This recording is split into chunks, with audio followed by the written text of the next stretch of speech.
নমস্কার বন্ধুরা, জিকে এনসাইক্লোপিডিয়ার একটি নতুন ভিডিওতে আপনাদের সবাইকে স্বাগত। আজকের ভিডিওটি পঞ্চম শ্রেণীর পরিবেশ বইয়ের সংক্ষিপ্তসার, অর্থাৎ গুরুত্বপূর্ণ প্রশ্নাবলী। আগত প্রাইমারি পরীক্ষা এবং বিভিন্ন কম্পিটিটিভ পরীক্ষাতে যে সমস্ত প্রশ্নগুলি গুরুত্বপূর্ণ, আমি সেই সমস্ত প্রশ্নগুলি পঞ্চম শ্রেণীর বই থেকে তুলে ধরেছি। শুরু করা যাক আজকের ভিডিওটি। শরীরের বর্ম হলো চামড়া, যা বাইরের আঘাত ও সূর্যের ইউভি রশ্মি থেকে বাঁচায়, তা হলো ত্বক। আগেকার দিনে যে পশুর চামড়া দিয়ে যুদ্ধের পোশাক ঢাল বানানো হতো সেটি হলো গন্ডার। শরীরে সব ভার পড়ে গোড়ালিতে। ত্বকের নিচে থাকে শিরা ও ধমনী। ত্বক কত প্রকার? 3 প্রকার: এপিডার্মিস, ডার্মিস ও হাইপোডার্মিস। কোন জিনিসের উপস্থিতিতে ত্বকের রং কালো হয়? সেটা হলো মেলানিনের উপস্থিতিতে ত্বকের রং কালো হয়। ত্বকের ক্যান্সার ঘটায় অতি বেগুনি রশ্মি। অতি বেগুনি রশ্মি শুষে নিয়ে ত্বকের ক্যান্সার আটকায় মেলানিন, অর্থাৎ শরীরে যদি মেলানিন থাকে সেটা অতি বেগুনি রশ্মিকে শুষে নেয় এবং ত্বকের ক্যান্সার হতে আটকায়। বয়স বাড়লে চুল সাদা হয় কেন? বয়স বাড়লে মেলানিন তৈরি কমে যায়, তার জন্য বয়স্ক মানুষদের চুল সাদা হয়। গন্ডারের খড়গ আসলে কি? সেটা হলো জমাট বাঁধা চুল। শরীরে মেলানিন তৈরিতে সাহায্য করে রোদ। সূর্যের তাপ থেকে পাওয়া যায় ভিটামিন ডি। ঘামের সাথে বেরিয়ে আসে নুন আর শরীরের কিছু বর্জ্য। কোন প্রাণীর লোম শক্ত কাটার মতো? সজারুর লোম হচ্ছে শক্ত কাটার মতো। নখের রং কি? নখের রং হলো গোলাপি। রক্তাল্পতা কি?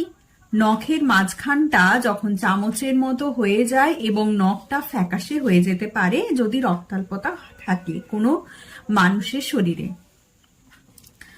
থাবার মধ্যে নখ লুকিয়ে রাখে বিড়াল। শিকারী পাখি হলো পেঁচা ও ঈগল। মেরুদণ্ডে যে হাড় থাকে সেটা হলো ভার্টিবা বা কশেরুকা। চলে যায় পরের প্রশ্নে। কনুই থেকে কবজি পর্যন্ত যে হাড় থাকে তা হলো আলনা ও রেডিয়াস। তারপরে কান থেকে কনুই পর্যন্ত যে হাড় থাকে তা হলো হিউমেরাস। কোমর থেকে হাঁটু পর্যন্ত যে হাড় থাকে তা হলো ফিমার। হাঁটুর নিচ থেকে গোড়ালি পর্যন্ত যে হাড় থাকে তা হলো টিবিয়া ও ফিবুলা। হাড়গুলো অস্থিসন্ধিতে লিগামেন্ট দিয়ে লাগানো থাকে। অস্থি মজবুত করার জন্য দরকার ক্যালসিয়াম। ক্যালসিয়াম থাকে দুধ ও ডিমে। কি খেলে পেশি জোরালো হবে? মাছ, মাংস, ডিম, মাশরুম, সয়াবিন, লেবু ইত্যাদি খেলে পেশি জোরালো হবে। ডানার পেশি শক্তপোক্ত হয় পাখিদের। জিভ হলো এক ধরনের পেশি। শরীরে রক্ত ছড়িয়ে দেওয়ার পাম্প হলো হৃৎপিণ্ড। হৃৎপিণ্ড থেকে আমাদের শরীরের সমস্ত শিরাতে রক্ত ছড়িয়ে যায়। বুকের শব্দ শুনতে ব্যবহার করা হয় স্টেথোস্কোপ। বায়ুবাহিত রোগ হলো ইনফ্লুয়েঞ্জা। জলবাহিত রোগ হলো কলেরা, ডায়রিয়া, টাইফয়েড। টিবি বা যক্ষা হয় কোথায়? ফুসফুসে। যক্ষার টিকা কি? বিসিজি। যক্ষা বায়ুবাহিত রোগ, এটি হলে ডট চিকিৎসা করতে হয়। পাতলা পায়খানা ও বমি হলে খেতে হয় ওআরএস বা ওরাল রিহাইড্রেশন সলিউশন। ওআরএস বিকল্পভাবে তৈরি করা হয় জলের সাথে নুন আর চিনি দিয়ে। হাড় হলো অস্থি, জোড় হলো সন্ধি, আর হাড়ের জোড়কে বলা হয় অস্থি সন্ধি।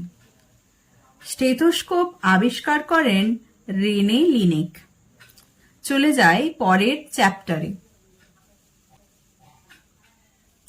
পরের চ্যাপ্টার হচ্ছে ভৌত পরিবেশ। মাটির কণার মধ্যে পরিবেশের আর কোন উপাদান মিশে থাকে? সেটি হলো বায়ু ও জল। কোন মাটি শুকিয়ে গুঁড়ো করলে ময়দার মতো হয়ে যায়? সেটা হলো এঁটেল মাটি। বেলে মাটিতে কোন কণার পরিমাণ বেশি? বালিকণা। কোন মাটিতে বালি ও কাদা প্রায় সমান পরিমাণে থাকে? সে হলো বেলে মাটিতে। কোন মাটিতে জল বেশি শোষণ করে কিন্তু জল ধরে রাখতে পারে না? সেটি হলো বেলে মাটি। মাটির দুটি স্বাভাবিক উপাদান নাম লেখো। বালিকণা। মাটির মৃত জৈব উপাদানকে ভাঙতে সাহায্য করে কারা? সেটা হলো মাটিতে থাকা ছোট ছোট জীব ও জীবাণুরা। কি প্রয়োগ করলে মাটি উর্বর হয়? সেটা হলো জৈব সার প্রয়োগ করলে মাটি উর্বর হয়। দুটি জৈব সারের উদাহরণ হলো হাড় গুঁড়ো ও কম্পোস্ট সার। দুটি রাসায়নিক সারের উদাহরণ হলো সুপারফসফেট ও ইউরিয়া। কোন ধরনের সার দীর্ঘদিন ব্যবহার করলে মাটির উর্বরতা কমে যায়? রাসায়নিক সার দীর্ঘদিন ব্যবহার করলে মাটির উর্বরতা কমে যায়। সারের মধ্যে থাকা তিনটি উপাদান গাছের পক্ষে সবথেকে প্রয়োজন, সেটা হলো নাইট্রোজেন, ফসফরাস ও পটাশিয়াম। এই তিনটি উপাদান কিন্তু সারের মধ্যে থাকে, যেটি কিন্তু গাছের জন্য সর্বাধিক প্রয়োজন। তার জন্য এগুলোকে মানে গুরুত্বপূর্ণ উপাদান, এই তিনটি উপাদানকে গুরুত্বপূর্ণ উপাদান কিন্তু বলা হয়ে থাকে গাছের জন্য। পাহাড়ে কোন সময় শাকসবজি চাষ হয়? সেটা হলো মে ও জুন মাসে। ধান ও শাকসবজি চাষে কতটা মাটি লাগে? 1 থেকে 1.5 ফুট গভীর মাটি লাগে। কোন ধরনের গাছ মাটি তৈরিতে সাহায্য করে? মস ও ফার্ন জাতীয় গাছ মাটি তৈরিতে সাহায্য করে। পাহাড়ে ধস নামার দুটি কারণ উল্লেখ করো। সেটা হলো ভূমিকম্প ও বৃষ্টিপাত। ভূমিক্ষয় রোধের একটি সহজ উপায় উল্লেখ করো। ভূমিক্ষয় রোধের একটি সহজ উপায় হলো গাছ লাগানো বা বৃক্ষরোপণ করা। ভূমিক্ষয় ঘটায় এমন দুটি পদার্থের নাম পলিথিন ও প্লাস্টিক। বাঁওড় কি? নদী বাঁকের খানিকটা অংশ বা জায়গা মূল নদী থেকে বিচ্ছিন্ন হয়ে বদ্ধ জলাশয়ে পরিণত হলে তাকে বাঁওড় বলে। পাহাড়ি অঞ্চলে জলস্রোতকে কি বলে? ঝর্ণা। পাহাড়ি অঞ্চলে ছোট ছোট ঝর্ণাগুলিকে কি বলা হয়? সেটা হচ্ছে ঝোড়া বলা হয়। রাস্তার ধারে থাকা লম্বা জলাশয়গুলিকে কি বলে? নয়াঞ্জলি। নয়াঞ্জলিতে স্রোত কোন সময় দেখা যায়? সাধারণত বর্ষাকালে এইগুলিতে স্রোত দেখা যায়। মাছের ঘা সারাতে ব্যবহার করা হয় পটাশিয়াম পারম্যাঙ্গানেট। স্রোতযুক্ত জলাশয়ে দু একটি উদাহরণ হলো নদী, নালা, ঝর্ণা ইত্যাদি। চলে গেলাম পরের প্রশ্নে। পুকুরের নোংরা জল পরিষ্কারের একটি উপায় লেখো। পুকুরের নোংরা জলের মধ্যে ফটকেরি বা পটাশিয়াম পারম্যাঙ্গানেট জাতীয় রাসায়নিক পদার্থ মিশিয়ে দিলে জল পরিষ্কার হয়। পুকুরের নোংরা জলে আমরা যদি ফটকারি বা পটাশিয়াম পারম্যাঙ্গানেট মিশিয়ে নিই তাহলে কিন্তু জলটা অনেকটা পরিমাণে পরিষ্কার হয়ে যায়। একটি রাসায়নিক বিক্রিয়ার উদাহরণ দাও। সেটি হলো দুধের মধ্যে যদি লেবুর রস দিই তাহলে সেটা ছানায় পরিণত হয়। এটা রাসায়নিক পরিবর্তনেরও একটি উদাহরণ। প্রাকৃতিক উপায়ে জল শোধনের একটি উদাহরণ দাও। বাতাসে অক্সিজেনের সাহায্যে নোংরা ময়লা ভেঙে ফেলার পদ্ধতি হলো প্রাকৃতিক উপায়ে জল শোধন। কাপড়ে দাগ তুলতে কোন কোন পদার্থ ব্যবহার করা যেতে পারে? লেবুর রস এবং ব্লিচিং পাউডার, এই দুটি পদার্থের ব্যবহার কাপড়ে দাগ তুলতে করা যেতে পারে। জলে ভাসে এমন একটি গাছের নাম লেখো। কচুরিপানা ও ছোট পানা। শুরু করার আগে অবশ্যই এখনো যারা আমার চ্যানেলকে সাবস্ক্রাইব করেননি সাবস্ক্রাইব করে নেবেন এবং ভালো লাগলে অবশ্যই বন্ধুদের সাথে শেয়ার করবেন। প্রথম প্রশ্ন, মূল আছে এমন দুটি জলজ উদ্ভিদের নাম লেখো। শালুক আর পদ্ম। ঢেঁকি শাক কি? এক ধরনের জলজ ফার্ন জাতীয় অপুষ্পক উদ্ভিদ। মেলানিন যাদের বেশি তাদের ক্যান্সারের সম্ভাবনা কম। কোন অঞ্চলে মাটির নিচে জল নোনতা? সুন্দরবন অঞ্চলের মাটির নিচে জল নোনতা। সুন্দরবনে যে উদ্ভিদ দেখা যায় তা হলো ম্যানগ্রোভ জাতীয় উদ্ভিদ। গাঙ্গেয় সমভূমি দক্ষিণ অংশের নাম সুন্দরবন।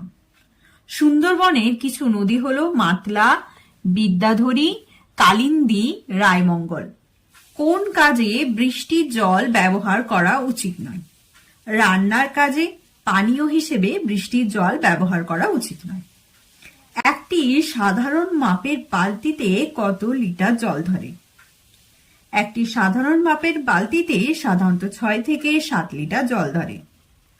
মাটির নিচে কম গভীরে জল পান করা উচিত নয় কেন? কম গভীরে জলে জীবাণু বা নোংরা থাকে। জল যত গভীরে পান করবেন তত সেটা স্বচ্ছ হবে। জলাভূমিতে কি কি শাক পাওয়া যায়? কলমি শাক, ঢেঁকি শাক, কচু শাক ইত্যাদি পাওয়া যায়। জলাভূমিতে কি কি পাখি দেখা যায়?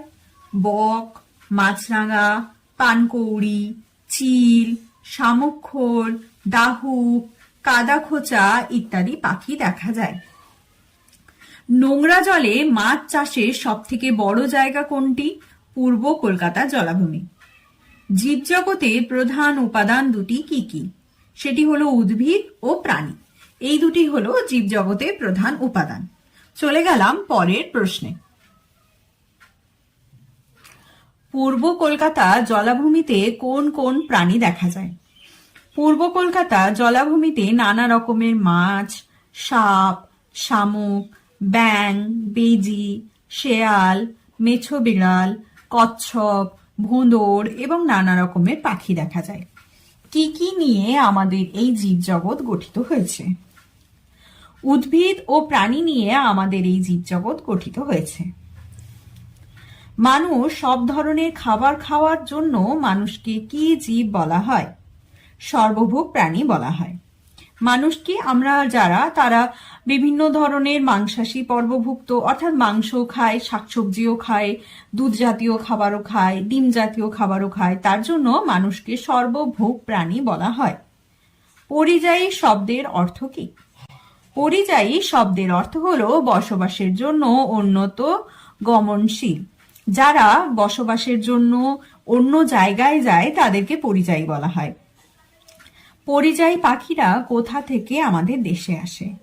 বেশি শীতের দেশ থেকে আমাদের দেশে আসে।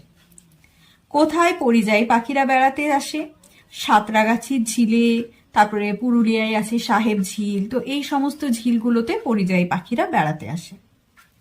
সাঁতরাগাছির ঝিলে পরিযায়ী পাখি হলো পিকটেল, হুইসলি, তিল হোঁসের জাতের ইত্যাদি। তারপরে জলদাপাড়া জঙ্গলে কোন কোন প্রাণী দেখতে পাওয়া যায়? জলদাপাড়া জঙ্গলে লাল মোরগ ও ভারতীয় বাইসন দেখতে পাওয়া যায়। ভারতীয় বাইসনকে আর কি নামে ডাকা হয়? ভারতীয় বাইসনকে গাউর নামে ডাকা হয়। ফার্ন কি?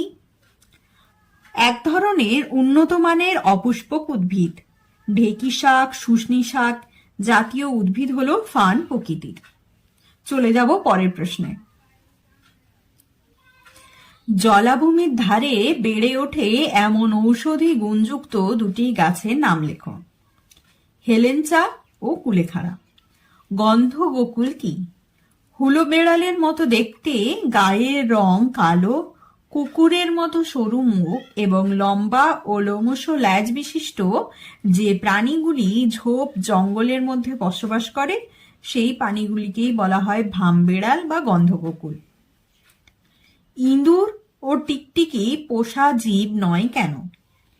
ইঁদুর, টিকটিকি খাবারের খোঁজে বাড়িতে আসে। এরা বাড়িতে বসবাস করে কিন্তু কখনো পোষ মানে না, তাই এরা বন্যপ্রাণী, পোষা জীব নয়। কোন প্রাণীর গা ভর্তি শুঁয়ো থাকে? শুঁয়োপোকার গা ভর্তি শুঁয়ো থাকে। কোন মেরুদণ্ডী প্রাণীর পা নেই? সাপের। কোন অমেরুদণ্ডী প্রাণীর দেহে অসংখ্য পা আছে? কেন্নর। জলে বসবাস করে এমন দুটি অমেরুদণ্ডী প্রাণীর নাম লেখো। গুগলি ও ঝিনুক। জলে থাকে এমন দুটি মেরুদণ্ডী প্রাণীর উদাহরণ দাও। কচ্ছপ ও মাছ। আঁশযুক্ত 4টি মাছের নাম লেখো। রুই মাছ, কাতলা মাছ, পুঁটি মাছ, ইলিশ মাছ। কয়েকটি আঁশবিহীন মাছের নাম লেখো। ট্যাংরা, মাগুর ইত্যাদি হলো আঁশবিহীন মাছ। চলে যাব পরের প্রশ্নে। কয়েকটি লতানো গাছ বা আকর্ষযুক্ত গাছ। লাউ, কুমড়ো, করলা, মটরশুঁটি ইত্যাদি। শিকারি মাছের নাম লেখো। শোলা মাছ, বোয়াল মাছ, শাল, ল্যাটা ইত্যাদি হলো শিকারি মাছ। এখন কোন কোন মাছের চাষ করা হয়? রুই, কাতলা, গ্রাস কাপ, সিলভার কাপ প্রভৃতি মাছের চাষ করা হয়। এরপরে চ্যাপ্টারটি হলো পশ্চিমবঙ্গের সাধারণ পরিচিতি। শুরু করা যাক সেই চ্যাপ্টারের প্রশ্নগুলো। যেখানে দামোদর মিশেছে সেই নদীর নাম কি?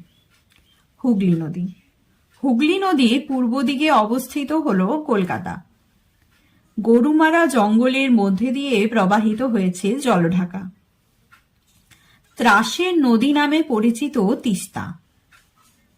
পশ্চিমবঙ্গের উত্তরের নদীগুলি হল চিরপ্রবাহী, খরস্রোতা ও সারা বছর জল থাকে। মালদাকে দুটি ভাগে ভাগ করেছে মহানন্দা। মালদায় মহানন্দার পূর্ব অংশ বরেন্দ্র ভূমি নামে পরিচিত। মালদা মহানন্দার পশ্চিম অংশ কালিন্দী নদী ও দুটি ভাগে ভাগ করেছে। উত্তরে তাল এবং দক্ষিণে দিয়ারা নামে পরিচিত। জলদাপাড়া অভয়ারণ্যের মধ্য দিয়ে প্রবাহিত হয়েছে তোরসা নদী। পশ্চিমবঙ্গের প্রধান নদী হল গঙ্গা। পশ্চিমবঙ্গের জীবনরেখা বলা হয় গঙ্গাকে। পশ্চিমবঙ্গের উত্তরবাহী নদী হল তিস্তা, জলঢাকা, মহানন্দা, তোরসা, রায়ঢাক, সংকোষ, কালজানি, আত্রেয়ী ইত্যাদি। পশ্চিম সুন্দরবন অঞ্চলের নদীগুলি হল মাতলা, গোসাবা, বিদ্যাধরী, পিয়ালি, ইচ্ছামতি, কালিন্দী, সপ্তমুখী, ঠাকুরানী প্রভৃতি। দেখে নেওয়া যাক পরের প্রশ্নটি কি আছে। সুন্দরবনের প্রধান নদী হল মাতলা। সুন্দরবনের আতঙ্কও বলা হয় মাতলা নদীকে। সুন্দরবনের নদীগুলি জোয়ারের জলে পুষ্ট। উত্তরবঙ্গে দীর্ঘতম নদী হল মহানন্দা। দার্জিলিং বিখ্যাত টাইগার হিল। অর্কিডের জন্য বিখ্যাত কালিম্পং। বাঁকুড়া জেলার পশ্চিমে পূর্বে বয়ে গেছে কোন নদী? দ্বারকেশ্বর নদী। হুগলির কাছাকাছি দামোদর থেকে কোন নদী পেরিয়েছে? মুন্ডেশ্বরী। শান্তিনিকেতন কোন জেলায়? বীরভূম জেলায়। নদিয়া জেলার একটি নদীর নাম বলো। জলঙ্গি। বাংলাদেশের ভিতর দিয়ে যে নদী গেছে তার নাম কি? পদ্মা। গাঙ্গেয় বদ্বীপ কাকে বলে? দুই নদী পলি জমের মাঝখানে যে ভূখণ্ড থাকে সেটি হলো গাঙ্গেয় বদ্বীপ। সোনার বাংলা গানটা কত সালে লেখা? 1905 সালে। সুন্দরবন বিখ্যাত রয়্যাল বেঙ্গল টাইগারের জন্য। সুন্দরবনে সবচেয়ে বিখ্যাত উদ্ভিদের নাম হলো সুন্দরী গাছ। পশ্চিমবঙ্গের কয়টি বদ্বীপ রয়েছে? 102টি। ম্যানগ্রোভ গাছ কোনটি? গেওয়া। বরফ গলা জলের নদীর নাম বলো। তিস্তা। পশ্চিমবঙ্গের উচ্চতম শৃঙ্গ হল 3630 মিটার উঁচু। মহানন্দার জন্ম কোথায়? দার্জিলিং জেলার ডাউহিলে। বক্সা জয়ন্তী পাহাড় কোথায় অবস্থিত? জলপাইগুড়িতে অবস্থিত। ব্রিটিশরা বক্সা দুর্গ কখন দখল করে? 1860 সালে। জলপাইগুড়িতে কোথায় বন আছে? গরুমারাতে। মালদা কিসের জন্য বিখ্যাত? ফজলি আমের জন্য। মহানন্দার পশ্চিম দিকটাকে দুই ভাগে ভাগ করেছে কোন নদী? কালিন্দী নদী। কুলিক নদীর পাড়ে কি আছে? কুলিক পাখিরালয়। বাঁকুড়া কিসের জন্য বিখ্যাত? টেরাকোটা শিল্পের জন্য। মেদিনীপুর কোন নদীর তীরে অবস্থিত? কংসাবতী নদীর তীরে অবস্থিত। দেখে নেওয়া যাক পরের চ্যাপ্টারটা কি আছে। পরের চ্যাপ্টার হলো পরিবেশ ও সম্পদ। পাহাড়ের ঢালে জমিতে সবচেয়ে বেশি চাষ হয় চা। কার্শিয়াং মেঘালয়ে পাহাড়ি এলাকা। পশ্চিমবঙ্গের মালভূমি অঞ্চলে প্রধান প্রাকৃতিক সম্পদ হল কয়লা। মানুষের নিজস্ব সম্পদ দুটি। অলিখিত জ্ঞান সাধারণত হল পারিবারিক সম্পদ। রবীন্দ্রনাথ ঠাকুর জন্মগ্রহণ করেন 1861 খ্রিস্টাব্দে। রামকৃষ্ণের শিষ্য হলেন স্বামী বিবেকানন্দ। সবচেয়ে কম বয়সে জীবন সমাপ্ত হয় নজরুল ইসলামের। বেত মেরে তুই মা ভোলাবি, আমি কি মার সেই ছেলে, যাকে নিয়ে এই গান লেখা হয় তিনি হলেন সুশীল সেন। স্বাধীনতা সংগ্রামের ইতিহাসে মাস্টারদা নামে পরিচিত সূর্য সেন। বিশ্ব পরিবেশ দিবস পালিত হয় 5ই জুন। সর্বপল্লী রাধাকৃষ্ণান একজন শিক্ষক। ধাপ চাষ পাহাড়ি অঞ্চলে সিঁড়ির মতো জমি তৈরি করে চাষ হতো, ওইভাবে চাষ করাকে বলে ধাপ চাষ। পাহাড়ি অঞ্চলে ধাপ চাষে ও ধান চাষের তুলনায় নানান রকম শাক, আনাজ, গম, ভুট্টা, আলু ইত্যাদি চাষ হয়। পাহাড়ি অঞ্চলে ঢাল কেটে মাটিতে বর্ষাকালে ধান হতো, তার নাম আউশ ধান। দার্জিলিংয়ে পেঁপের মতো এক প্রকার সবজি হয়, তাকে বলা হয় স্কোয়াশ। তরাই অঞ্চলের মাটি উর্বর হয়েছে তিস্তা মহানন্দার পলিজমে। তরাই অঞ্চলে আনারস আর কলা খুব বিখ্যাত। জুলাই মাসে তরাই অঞ্চলে আনারস পাওয়া যায়। গাঙ্গেয় বদ্বীপ আর লাল অঞ্চলের কৃষি জমিতে আমন ধানের চাষ খুবই কম হয়। ডিভিসি জল ছাড়ার ফলে হুগলি নদীর পশ্চিম দিক ও হাওড়ার পূর্ব দিকে বন্যায় প্লাবিত হয়। ডিভিসি এর সম্পূর্ণ নাম হল দামোদর ভ্যালি কর্পোরেশন। ডিভিসি স্থাপন করার মূল কারণ হল বন্যা প্রতিরোধ করা। গঙ্গার পূর্ব দিক যথা মালদা, মুর্শিদাবাদ, নদিয়া, উত্তর 24 পরগনায় আম খুব ভালো হয়। পেয়ারা বিখ্যাত বারুইপুরে। এছাড়াও তরমুজ ও পান বিখ্যাত। কাজু বাদাম চাষ সব থেকে বেশি হয় দীঘায়। দীঘায় সমুদ্র থেকে সার্ডিন, ইলিশ, নানা রকম চাঁদা, ভোলা, লোটে এই ধরনের মাছ ধরেন মৎস্যজীবীরা। হলদিয়া ও দীঘা হল বঙ্গোপসাগরের উপকূল। সরপুঁটি মাছ প্রায় নিশ্চিহ্ন হয়ে যাওয়ার মুখে। এছাড়া ন্যাদোস, খরশুলা মাছ কম পাওয়া যায়। একটি লতানো গাছের নাম হল শাকালু ও নরম কাণ্ডের গাছ হল কলা ও পেঁপে। বিশালাক্ষীর আমবাগান ও বিশালাক্ষীর মন্দির যেখানে, সেখানে কমপক্ষে 2000টি আম গাছ রয়েছে। পরবর্তী চ্যাপ্টার এবং আজকের জন্য আলোচ্য শেষ চ্যাপ্টারটি হল পরিবেশ ও উৎপাদন। যে চাষ করে তাকে ইংরেজিতে বলা হয়, বা যার দ্বারা চাষ করা হয় তাকে ইংরেজিতে বলা হয় টিলার। ধান কাটা বা ঝাড়ার আধুনিক যন্ত্রটির নাম হল হারভেস্টার। চাষের কাজ শুরু হয়েছিল মেয়েদের বুদ্ধিতে ও পুরুষরা তখন শিকার করত। প্রথমে চাষের কাজে ব্যবহার করত কাঠের নাঙল। আগে কীটনাশক হিসেবে ব্যবহার হতো নিমপাতা। অর্থকারী পোকার উদাহরণ হল মৌমাছি, প্রজাপতি ও রেশম পোকা। বেশি রাসায়নিক কীটনাশক ব্যবহার করলে জমির উর্বরতা কমে যায়। জমির যে বন্ধু পোকা, সেই সমস্ত পোকাগুলি মারা যায়। পাহাড়ি অঞ্চলে সিঁড়ির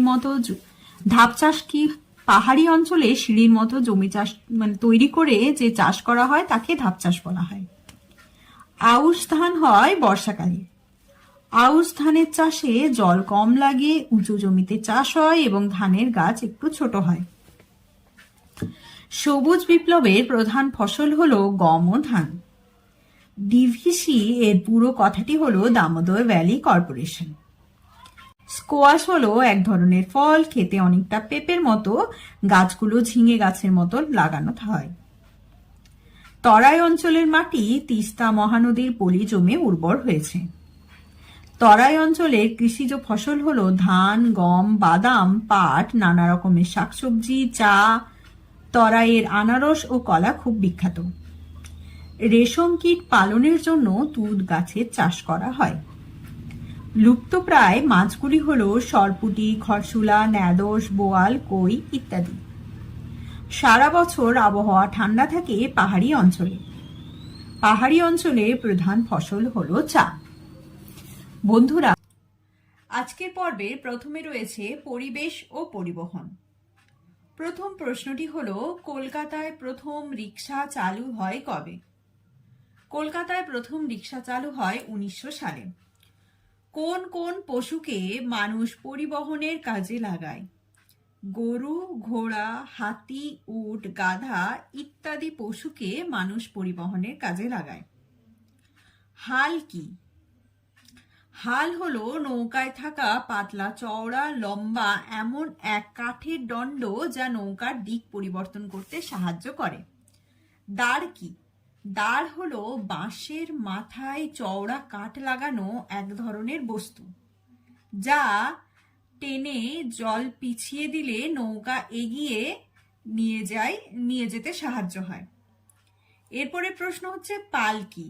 দেখুন, পাল এবং হাল এই দুটো কিন্তু আলাদা শব্দ এবং এই দুটোর আলাদা মানেও আছে। পাল কি? পাল হলো নৌকার উপর লাগানো কাপড়, যাতে বাতাস আটকে নৌকাকে টেনে নিয়ে যায়। পরবর্তী প্রশ্ন হলো, শহীদ মিনার বা মনুমেন্ট কোথায় অবস্থিত? কলকাতায়। শহীদ মিনার কত লম্বা? 48 মিটার। ছোট গির্জাকে কি বলা হয়? চার্চ বলা হয়। বড় গির্জাকে কি বলা হয়? ক্যাথিড্রাল বলা হয়। কলকাতায় অবস্থিত বড় গির্জাটির নাম কি? কলকাতায় অবস্থিত বড় গির্জাটির নাম হলো সেন্ট পলস ক্যাথিড্রাল। ব্যস্ততম রাস্তায় কিভাবে রাস্তা পার হতে হয়? সেটি হলো সিগন্যাল মেনে এবং জেব্রা ক্রসিং দিয়ে।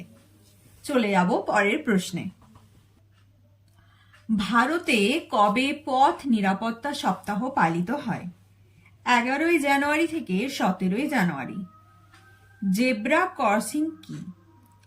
ট্রাফিক সিগন্যালের সামনে থাকা রাস্তার সাদা কালো যে রং করা অংশ, সেটাই হলো জেব্রা ক্রসিং। একটি পরিবেশ বান্ধব পরিবহনের নাম কি? একটি পরিবেশ বান্ধব পরিবহন হলো সাইকেল। পথ দুর্ঘটনা এড়ানোর জন্য বাইক চালকদের কি করা উচিত? সেটি হলো আইএসআই মার্কা হেলমেট পরা উচিত। পরবর্তী যে গুরুত্বপূর্ণ চ্যাপ্টার, সেটি হলো জনবসতি ও পরিবেশ। জল শোধনের জন্য ব্যবহার করা হয় পটাশিয়াম পারম্যাঙ্গানেট। প্রথম কাগজ তৈরি হয়েছে চীন দেশে। পেপার কথাটি এসেছে প্যাপিরাস থেকে। তালপাতা লেখা বইগুলোকে পুঁথি বলা হয়। দুর্যোগ কাকে বলে? ইউএনও প্রদত্ত সংস্থা অনুযায়ী, আচ্ছা ইউএনওর ফুল ফর্মটা বলে দিই, ইউনাইটেড নেশন অর্গানাইজেশন। ইউএনও এর প্রদত্ত সংজ্ঞা অনুযায়ী প্রাকৃতিক এবং মানুষের কার্যাবলীর মাধ্যমে সৃষ্ট যে সকল ঘটনাবলী জীবন ও সম্পত্তির হানি ঘটায়, সামাজিক ও অর্থনৈতিক ক্ষয়ক্ষতি অথবা পরিবেশ গুণগত মানের অবনমন ঘটায়, তাকে দুর্যোগ বলে। দুর্যোগকে কয়টি ভাগে ভাগ করা যায় ও কি কি? দুর্যোগকে 3 ভাগে ভাগ করা যায়: প্রাকৃতিক দুর্যোগ, মনুষ্য সৃষ্ট দুর্যোগ এবং আধা প্রাকৃতিক দুর্যোগ। চলে যাব পরের প্রশ্নে। পরের প্রশ্নটি হলো, কোন বিপর্যয়ের পূর্বাভাস দেওয়া এখনো সম্ভব হয়নি? ভূমিকম্পের পূর্বাভাস দেওয়া এখনো সম্ভব হয়নি। প্রাকৃতিক দুর্যোগ কি? প্রকৃতির স্বাভাবিক অবস্থা বিঘ্নিত হওয়াকে বলা হয় প্রাকৃতিক দুর্যোগ। পশ্চিমবঙ্গে কত সালে আয়লা নামক ঘূর্ণিঝড়ের আবির্ভাব ঘটেছিল? পশ্চিমবঙ্গে 2009 সালে আয়লা নামক ঘূর্ণিঝড়ের আবির্ভাব ঘটেছিল। আধা প্রাকৃতিক দুর্যোগ কি? প্রকৃতি ও মনুষ্য সৃষ্ট দুর্যোগকে একত্রে আধা প্রাকৃতিক দুর্যোগ বলে। দুর্যোগ কি পরিসরে সংঘটিত হয়? দুর্যোগ ক্ষুদ্র স্কেলে সংঘটিত হয়। মানুষ ও প্রকৃতির যৌথ প্রভাবে সৃষ্ট বিপর্যয়ের উদাহরণ দাও। মানুষ ও প্রকৃতির যৌথ প্রভাবে সৃষ্ট বিপর্যয় হলো ধস, নদী ভাঙন ইত্যাদি। দুটি বায়ুমণ্ডলীয় দুর্যোগের নাম লেখো।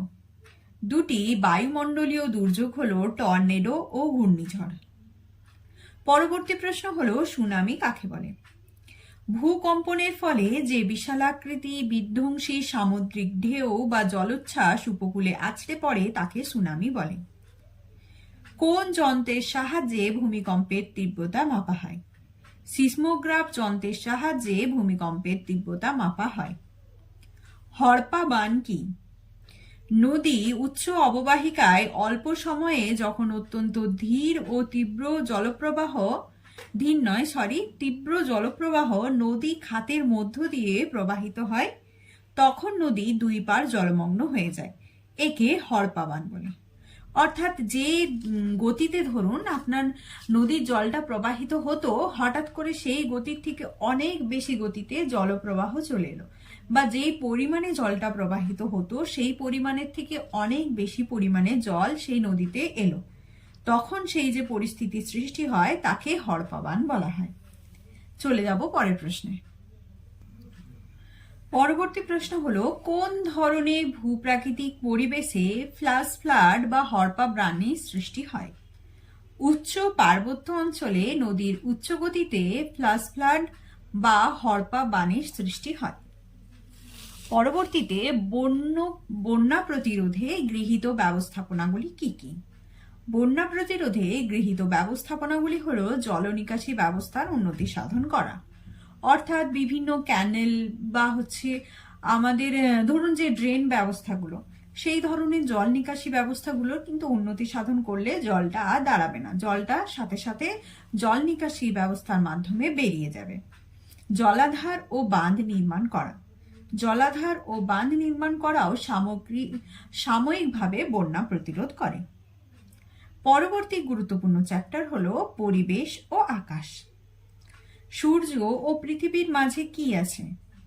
চাঁদ। সূর্যগ্রহণের কয়টি অবস্থা দেখা যায়? 3টি।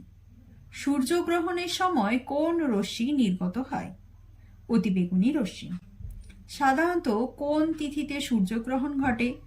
অমাবস্যা তিথিতে। চাঁদ পৃথিবীতে ঘুরতে সময় নেয় 29 দিন 12 ঘন্টা। গৌণ জোয়ারের কত সময় পর মুখ্য জোয়ার হয়? 12 ঘন্টা 26 মিনিট পর। অমাবস্যা ও পূর্ণিমাতে জোয়ারের জল বাড়ে, একে কি বলে? ভরা কোটাল। সপ্তমী অষ্টমীর সময়ে জোয়ারের জল বেশি ওঠে না, একে মরা কোটাল বলে। অর্থাৎ ভরা কোটাল কবে হয়? অমাবস্যা ও পূর্ণিমা তিথিতে, এবং মরা কোটাল সাধারণত সপ্তমী অষ্টমী তিথিতে হয়। মুখ্য জোয়ারের মূল কারণ হলো চাঁদের আকর্ষণ। সূর্য থেকে পৃথিবীতে আলো আসতে প্রায় 8 মিনিট সময় লাগে। সূর্যের পরে সবচেয়ে কাছের নক্ষত্রের নাম প্রক্সিমা সেঞ্চুরি। প্রক্সিমা সেঞ্চুরি থেকে পৃথিবীতে আলো আসতে কত সময় লাগে? 4 বছরেরও বেশি সময় লাগে। গাছ চাপা পড়ে কি তৈরি হয়? কয়লা তৈরি হয়।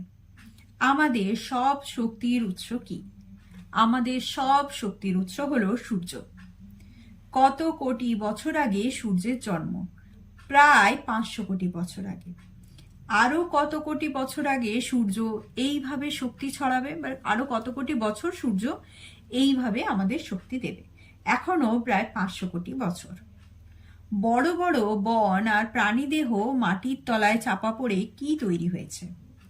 কয়লা ও পেট্রোলিয়াম। কত সালে বৃহস্পতি গ্রহের ওপর ধূমকেতু এসে পড়েছিল? 1994 সালে। ধূমকেতু কি? ধূমকেতু আসলে বরফ জমা পাহাড়ের মতো একটা বিশাল অংশ, ছুটে বেড়াচ্ছে আকাশে, মাঝে মাঝে সূর্যের কাছে চলে আসে, তখন দেখতে অনেকটা ছাতার মতো লাগে। দেখুন, আপনার হয়তো মনে হবে ধূমকেতু তো এটা একদম বাচ্চার মতো, আসলে বাচ্চাদেরই বই, ক্লাস 5 বই থেকে আমি এই প্রশ্নগুলো তুলে ধরেছি, তাই উত্তরগুলো ছোট ছোট এবং বাচ্চাদের জন্যই উপযুক্তভাবে তৈরি। বৃহস্পতির ওপর ওই ধূমকেতু পড়বে এ কথা কোন দুই বিজ্ঞানী বলেছিলেন? সুমেকার এবং লেভি। পৃথিবী থেকে দৃশ্যমান চাঁদের বিভিন্ন রূপ কি নামে পরিচিত? চন্দ্রকলা নামে পরিচিত। কোন তিথিতে চন্দ্রগ্রহণ দেখা যায়? পূর্ণিমা তিথিতে চন্দ্রগ্রহণ দেখা যায়। দুটি মুখ্য জোয়ারের মধ্যে সময়ের পার্থক্য 24 ঘন্টা 52 মিনিট। পৃথিবীর কক্ষপথের আকৃতি উপবৃত্তাকার। মরা কোটাল দেখা যায় যখন চন্দ্র ও সূর্য পরস্পরের সমকোণে থাকে। পৃথিবীর ঘূর্ণন গতির জন্য গৌণ জোয়ার হয়। জোয়ার ভাটা দিনে কতবার হয়? 2 বার। সূর্যের চারিদিকে পৃথিবীর ঘোরাকে কি বলে? পরিক্রমণ গতি বা বার্ষিক গতি। পৃথিবী নিজ অক্ষের চারপাশে ঘোরাকে কি বলে? আবর্তন গতি। পৃথিবী নিজ অক্ষের চারপাশে ঘোরার ফলে দিন রাত হয়। চন্দ্রগ্রহণের সময় চাঁদ ঢাকা পড়ে পৃথিবীর দ্বারা। পরবর্তী এবং আজকের জন্য শেষ চ্যাপ্টার হলো মানবাধিকার ও মূল্যবোধ। এই চ্যাপ্টারে প্রথম প্রশ্ন রয়েছে, অধিকার কি? মানুষের সমাজ স্বীকৃত কতগুলি বিশেষ দাবি হলো অধিকার। খুব সম্প্রতি শিশুদের কোন মৌলিক অধিকার দেওয়া হয়েছে? 14 বছর পর্যন্ত লেখাপড়া করার অধিকার শিশুদের দেওয়া হয়েছে। কত বছর পর্যন্ত লেখাপড়া করা প্রতিটি শিশুর অধিকার? 14 বছর বয়স পর্যন্ত। শিশুদের একটি মৌলিক অধিকার কি? নিজের মতো প্রকাশ ও আলোচনার স্বাধীনতা। আমরা যদি না জাগি মা কেমনে সকাল হবে, তোমার ছেলে উঠলে মাগো রাত পোহাবে তবে। এর রচয়িতা কে? এই রচয়িতা হলেন নজরুল ইসলাম। বিশ্ব বয়স্ক অবমাননা প্রতিরোধ দিবস কবে পালিত হয়? 15ই জুন। বিশ্ব বয়স্ক দিবস কোন তারিখে পালন করা হয়? 1 অক্টোবর। বাল্য বিবাহ কি? মেয়েদের 18 বছর এবং ছেলেদের 21 বছরের কম বয়সে বিয়ে হওয়ার ঘটনাকে বাল্য বিবাহ বলে। বিডিও কাদের বলে? বিডিও অর্থাৎ ব্লক ডেভেলপমেন্ট অফিসার হলেন সরকারিভাবে নিযুক্ত সমষ্টি উন্নয়ন আধিকারিক, যারা সংশ্লিষ্ট মহকুমায় মানুষের জীবনযাত্রার মানের উন্নতি ঘটাতে এবং সর্বাঙ্গীন প্রচেষ্টা চালান। যুগ্ম সমষ্টি উন্নয়ন আধিকারিককে সংক্ষেপে কি বলা হয়? Joint video. বাল্যবিবাহের বিরুদ্ধে গর্জে উঠেছেন এরূপ দুজন সাহসী মহিলার নাম কি? পুরুলিয়া জেলার আফসানা খাতুন ও রেখা কালিন্দী ও সুনিতা মাহাতো। বাল্যবিবাহের বিরুদ্ধে লড়াইয়ের জন্য সুনিতা আফসানাকে কত সালে রাষ্ট্রপতি পুরস্কার দেওয়া হয়? 2009 সালের 14 মে। কত বছরের নিচে মেয়েদের বিবাহ দেওয়া আইনত অপরাধ? 18 বছরের নিচে। মশলা কিনলে প্যাকেটের গায়ে কি দেখে কিনবে? আগ মার্কা। জেলির শিশিতে সরকারি কি ছাপ থাকে? FAO। প্রেসার কুকারের প্যাকেটে কি ছাপ দেখা যায়? ISI। কোথাও ভাঙা কল দেখলে কি করা উচিত? পঞ্চায়েত বা পৌরসভায় জানানো, অর্থাৎ যার যেটা এলাকা, কেউ যদি পঞ্চায়েতের বাসিন্দা হন পঞ্চায়েতে যেয়ে জানান, কেউ যদি পৌরসভার বাসিন্দা হন পৌরসভায় যেয়ে জানান। পৃথিবীর পানীয় জলের প্রধান উৎস কি? পৃথিবীতে পানীয় জলের প্রধান উৎস হলো ভূগর্ভস্থ জল। বন্ধুরা, আজ এই পর্যন্তই। পরবর্তী এই ধরনের গুরুত্বপূর্ণ ভিডিও পেতে অবশ্যই আমার চ্যানেলটিকে সাবস্ক্রাইব করে রাখুন এবং বন্ধুদের সাথে শেয়ার করে দিন। ধন্যবাদ পুরো ভিডিওটা মনোযোগ সহকারে দেখার জন্য।